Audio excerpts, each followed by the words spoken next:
दोस्तों, आज की इस वीडियो में हम बात करने वाले हैं उन खास पेड़ों के बारे में जो कि आपके आसपास ही मौजूद हैं, जिनको यदि आप नवरात्र के किसी भी दिन, नवरात्र के जो ये 9 दिन होते हैं, किसी भी दिन इन पेड़ से जुड़ा यह उपाय कर लेते हैं तो आपकी किस्मत चमक जाएगी, समस्त मनोकामनाएं पूर्ण हो जाएंगी, जीवन से जो भी दुख, संकट, कष्ट हैं वह दूर हो जाएंगे। यूं कहें कि आपकी सभी इच्छाएं पूर्ण हो जाएंगी यदि आप नवरात्र के किसी भी दिन इन पेड़ों से जुड़ा यह उपाय कर लेते हैं। इस वीडियो में आपको उन्हीं खास उपायों के बारे में बताने वाले हैं जो कि आपको नवरात्र के किसी भी दिन जरूर करना चाहिए, जिससे आपकी किस्मत चमक जाएगी। वीडियो महत्वपूर्ण है, शुरू से लेकर अंत तक पूरा देखें। दोस्तों, वीडियो को आगे शुरू करें सबसे पहले आपसे रिक्वेस्ट करते हैं, माता रानी के सच्चे भक्त इस वीडियो को एक लाइक अभी करें, कमेंट्स बॉक्स में जय माता दी, जय मां लक्ष्मी अवश्य लिखें, जिससे समस्त मनोकामनाएं आपकी पूर्ण हो और आपके घर में माता रानी का वास हो। और चैनल पर नए हो तो चैनल को सब्सक्राइब करें, बेल आइकन को प्रेस करें और ज्यादा से ज्यादा इस वीडियो को अपने दोस्तों में शेयर करें। दोस्तों, जैसा कि आप जानते ही हो, नवरात्र के ये जो 9 दिन होते हैं गंगाजल की बूंद की तरह बिल्कुल पवित्र माने गए हैं, बिल्कुल पवित्र दिन होते हैं। इन 9 दिनों में भक्त माता रानी को प्रसन्न करने के लिए बहुत से उपाय करते हैं और साथ ही साथ अपनी मनोकामनाएं, अपनी इच्छाओं को पूर्ति करने के लिए अनेकों प्रकार के उपाय भी अपनाते हैं, जिन उपायों को कर आप अपने जीवन में सुख समृद्धि लाते हैं। परंतु यदि आप पेड़ से जुड़े पेड़ से जुड़े इन उपायों को कर लेते हो तो आपकी सभी इच्छाएं पूर्ण हो जाएंगी। या दोस्तों, वैसे बता दें, ये जो पेड़ हम इस वीडियो में आपको बताने वाले हैं, ये पेड़ आपके आसपास ही मिल जाते हैं, आपको कहीं दूर जाने की आवश्यकता नहीं है। या दोस्तों, आपको सर्वप्रथम जो पेड़ का उपाय बताने वाले हैं, उस पेड़ में जो सबसे प्रथम पेड़ आता है दोस्तों, वह है गुड़हल का पेड़। आपने गुड़हल का फूल देखा ही होगा। यदि आप गुड़हल के पेड़ से जुड़ा यह उपाय कर लेते हैं, उपाय इस प्रकार है। उपाय में क्या करना है आपको सर्वप्रथम सुबह स्नान आदि से निर्वस्त्र हो जाना है। स्नान आदि से निर्वस्त्र होने के बाद माँ दुर्गा की पूजा करने के बाद आप क्या करें, 1 रुपए का सिक्का लेना है। आपको 1 रुपए के सिक्के पर आपको सिंदूर से स्वास्तिक बनाना है। फिर आपको माँ दुर्गा के स्पर्श करा लेना है, माँ दुर्गा से इसको स्पर्श करा लें। आप जहां आपका पूजा पाठ हो रहा हो नवरात्र के समय का, चौकी पर, जहां भी बस स्पर्श करा लें। अपने जहां भी अपने मंदिर बना रखा है, घर में दरबार बना रखा है, बस वहां स्पर्श करा लें। माता रानी से स्पर्श कराने के बाद आप इस 1 रुपए के सिक्के को अपनी मनोकामना मांगते हुए, गुड़हल का जो पेड़ होता है, गुड़हल का पेड़ जो होता है, गुड़हल के फूल का पेड़, इसमें आपको जड़ में गाड़ देना है 1 रुपए के सिक्के को और अपनी मनोकामना मांग लेनी है। उसको छूकर, पेड़ की जड़ को छूकर आपको मनोकामना मांग लेनी है। आपकी समस्त इच्छाएं माता रानी पूर्ण कर देंगी। क्या दोस्तों, फिर आपको क्या करें, उस पेड़ पर से आपको एक गुड़हल का फूल तोड़ना है। फूल तोड़ने के बाद अपनी इच्छाओं को मांगते हुए आपको घर लौट आना है और घर लौटने के बाद उस एक फूल को आपको चढ़ा देना है माँ दुर्गा के पास, अर्पित कर दे माँ दुर्गा को। समस्त इच्छाएं पूर्ण कर देंगी माँ दुर्गा, आपकी जीवन से सभी परेशानियां खत्म हो जाएंगी। यूं कहें कि आपके घर में धन सुख संपत्ति का वास होगा। जो आप मनोकामना मांगेंगे समस्त मनोकामनाएं पूर्ण हो जाएंगी। जल्द से जल्द आपको लाभ देखने को मिलेगा। दोस्तों, इस पेड़ में जो अगला पेड़ आता है वह आक का पेड़। या दोस्तों, आपने देखा होगा आक का पेड़ आपके आसपास ही मिल जाएगा, तो आप आक के पेड़ से जुड़ा यह उपाय जरूर अपनाएं। आप क्या करें, सर्वप्रथम तो यह ध्यान रखें, यदि आप नवरात्र, ये किसी भी दिन कर सकते हैं इन उपायों को, आप नवरात्र के किसी भी दिन, ये नहीं कि रोजाना किसी भी एक दिन कर लें तो लाभ होगा, ज्यादा से ज्यादा रोज कर लें तो और लाभ होगा। एक दिन करेंगे वही लाभ होगा, रोज करेंगे वही लाभ होगा। आपकी मर्जी, समय के अनुसार करें।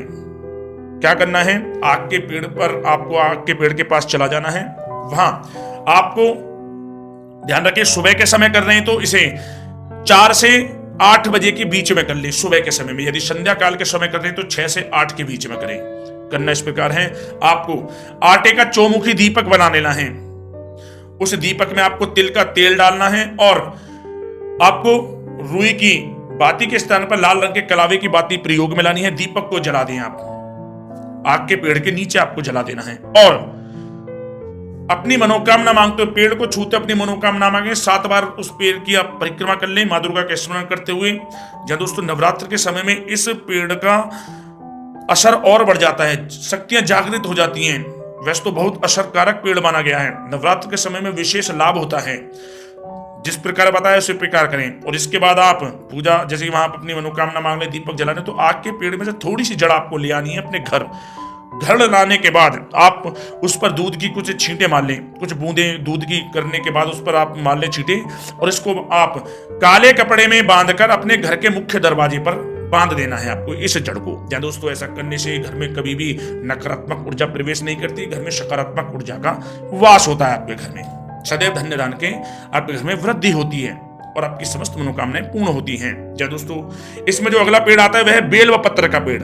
या दोस्तों, आपको बताते हैं यदि आप नवरात्र के समय बेल पत्र से जुड़ा यह प्रयोग कर लेते हैं आपको विशेष लाभ होगा। क्या करना है आपको? सब प्रथम तो आपको बेल व पत्र के पेड़ की जड़ में आपको दूध चढ़ाना है।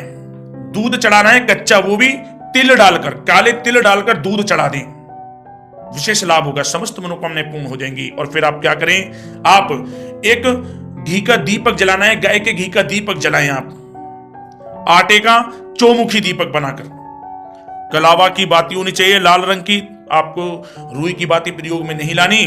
दीपक जला दें और इसके बाद आप महालक्ष्मी, महाकाली, महासरस्वती तीनों देवियों का नाम लेते हुए, मां दुर्गा का मनी मन स्मरण करते हुए बेल व पत्र के 3 पत्तों पर, 3 पत्ते बेल पत्र के तोड़ लेने हैं। उस पर आपको सिंदूर से प्रत्येक पत्ते पर स्वास्तिक बना देना है। स्वास्तिक बना दे प्रत्येक पत्ते पर 3, जो आप बेलपत्र का पत्ता लें जो तीनों एक साथ जुड़े हों। सब प्रथम आप स्वास्तिक बनाएं तो महालक्ष्मी का स्मरण करें, दूसरा स्वास्तिक बनाएं तो मां काली का स्मरण करें, तीसरा स्वास्तिक बनाएं तो मां सरस्वती का स्मरण करें। इसके बाद आप उस 3 बेलपत्र को आप बेलपत्र की जो पेड़ है उसकी जड़ में आपको रख देना है, अपनी मनोकामना मांगते हो। 11 बार परिक्रमा कर लें, सभी इच्छाएं आपकी पूर्ण हो जाएंगी, विशेष लाभ होगा आपको। आप चमत्कारिक रूप से फायदे देखेंगे, समस्त मनोकामनाएं पूर्ण होती चली जाएंगी, सभी इच्छाओं की पूर्ति होगी। क्या दोस्तों, बहुत ही चमत्कारिक उपाय है, बेल पत्र से, पेड़ से जुड़ा, आप जरूर अपनाएं, विशेष लाभ होगा। या दोस्तों, साथ ही साथ इस पेड़ में जो अगला पेड़ है वह शमी का वृक्ष। या दोस्तों, आपको बता दें यदि आप शमी का पेड़ का उपाय नवरात्र के किसी भी दिन कर लेते तो आपको विशेष लाभ होगा। उपाय इस प्रकार है, आपको क्या करना है, सब प्रथम आपको लाल रंग की चूड़ी शमी के वृक्ष में बांध देनी है।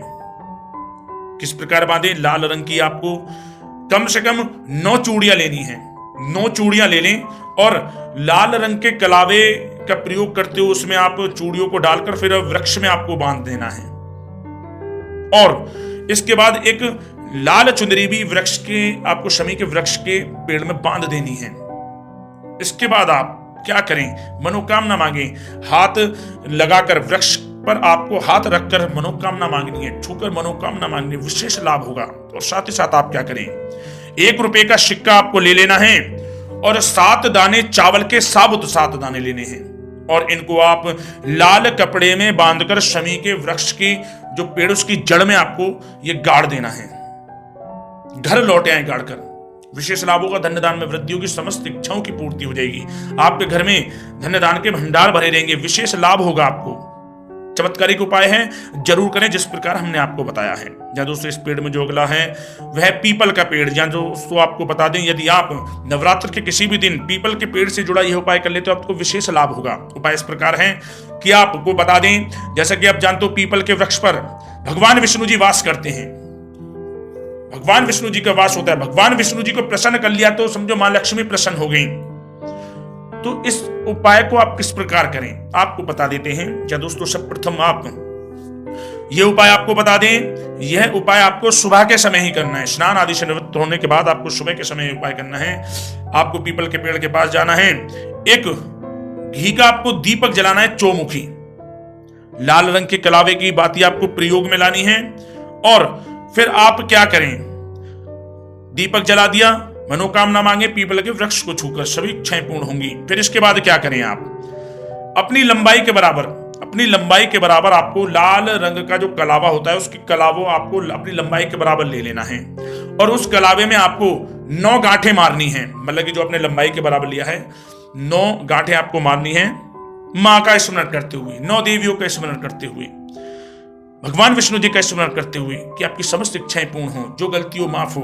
मतलब कि अपनी इच्छाओं की पूर्ति हेतु आपको 9 गांठ मार देनी है। फिर आप जो आपकी लंबाई के बराबर जो आपने ये धागा लिया था कलावे का, इसको आपको बांध देना है, पीपल के वृक्ष में आपको बांध दे, कहीं भी बांध दे, इसको लपेट दे कहीं भी, इच्छाएं पूर्ण हो जाएंगी, जीवन से दुख दर्द समाप्त हो जाएंगे, विशेष लाभ होगा आपको। जय दोस्तों। और साथ ही साथ आपको एक उपाय और बता देते हैं महत्वपूर्ण दोस्तों, वह उपाय है बरगद के पेड़ से जुड़ा। जय दोस्तों, आपको बता दें, यदि आप नवरात्र के किसी भी दिन बरगद के पेड़ की जड़ में कच्चा दूध मिश्री डालकर आप चढ़ा देते हैं, कच्चा दूध, ध्यान रखें कच्चा दूध लेना है, उसमें मिश्री डाल देनी है, तो विशेष लाभ होगा, समस्त इच्छाएं पूर्ण हो जाएंगी। क्योंकि नवरात्र के समय में बरगद का पेड़ बहुत ही जागृत शक्तियों को उजागर करता है। आपकी समस्त इच्छाओं की पूर्ति के लिए बरगद के पेड़ का बहुत ही विशेष उपाय है ये। कच्चा दूध, उसमें आपको मिश्री डालकर चढ़ानी है। और साथ ही साथ क्या करें, शाम के समय यह उपाय जरूर करें। शाम के समय आपको 2 लौंग, 1 सुपारी, 1 इलायची, 21 दाने आपको चावल के लेने हैं और चुटकी भर सिंदूर। इन सभी को आप लाल कपड़े में बांधकर बरगद के वृक्ष की जड़ में आपको गाड़ देना है और 21 बार बरगद के पेड़ की परिक्रमा करें, समस्त इच्छाएं पूर्ण हो जाएंगी आपकी। बरगद के पेड़ को छूकर मनोकामना मांगे, हाथों हाथ इच्छाएं पूर्ण हो जाएंगी।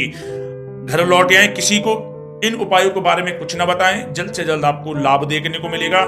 इच्छाएं आपकी पूर्ण होती चली जाएंगी, आपको खुद महसूस होगा कि आपकी इच्छाएं पूर्ण हो रही हैं, आपकी मनोकामनाएं पूर्ण हो रही हैं, जीवन से दुख दर्द समाप्त हो रहे हैं। बहुत ही चमत्कारिक उपाय हैं, पेड़ से जुड़े हमने आपको इस वीडियो में बताए। वीडियो को लाइक करें, ज्यादा शेयर करें, चैनल को सब्सक्राइब करें। जय माता दी, जय मां लक्ष्मी।